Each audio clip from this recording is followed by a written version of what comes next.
बहू, ओ बहू, उठ जा कुंभकर्ण। अब तो सूरज भी निकल आया और तू अभी तक सो रही है।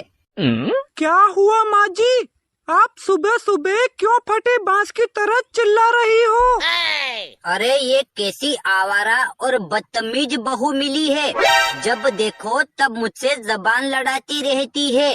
क्या तेरे माँ बाप ने यही सब सिखाया है तुझे? आने दे मेरे बेटे को, आज तो तेरी खैर नहीं।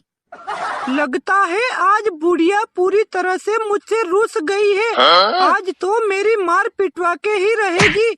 मैं उनके आने से पहले ही इन्हें मना लेती हूँ।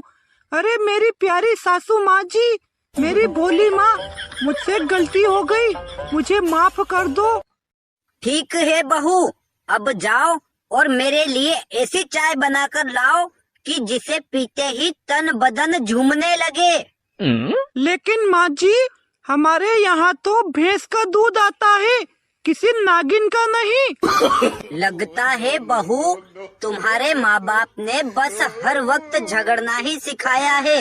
वो देखो मेरा बेटा भी आ गया है। क्या हुआ माँ? आप दोनों क्यों आपस में झगड़ रही हो? अच्छा हुआ बेटा, तू बिल्कुल सही वक्त पर आ गया। देख तो आज ये बदतमीज लड़की मुझसे कह रही थी कि निकल जा बुढ़िया मेरे घर से। अब इस घर से तेरा कोई वास्ता नहीं। और तो और बेलन लेकर मेरे पीछे पड़ी थी मुझे मारने के लिए। वो तो भला हो पड़ोस की आंटी का, जो उन्होंने आकर मुझे बचा लिया। क्यों गोरी, तूने माँ को घर से निकल जाने को कहा और बेलन लेकर इन्हें मारने के लिए इनके पीछे दौड़ी।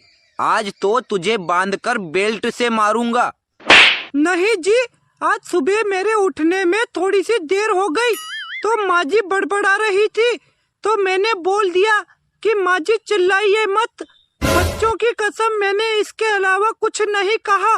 माँ जी हमें लड़वाना चाहती हैं। क्यों माँ, तूने हमारे साथ ऐसा क्यों किया? क्या तू चाहती है कि हम दोनों एक दूसरे से अलग हो जाएं? नहीं बेटा, मैं तो चाहती हूँ कि तुम दोनों हमेशा खुश रहो। लेकिन बहू मुझसे बदतमीजी करती है तो मैंने सोचा कि एक बार इसकी मार पिटवा दूंगी तो फिर बदतमीजी नहीं करेगी। मुझे माफ कर दे बेटा। और हर सास बहू के बीच में झगड़ा होता रहता है और बहू को सास की बात माननी चाहिए। और सास भी माँ के रूप में होती है, तो उसे भी कभी पति पत्नी के बीच में झगड़ा नहीं करवाना चाहिए। दोस्तों, अगर यह वीडियो अच्छा लगा हो तो लाइक और अपने दोस्तों के साथ शेयर भी करें।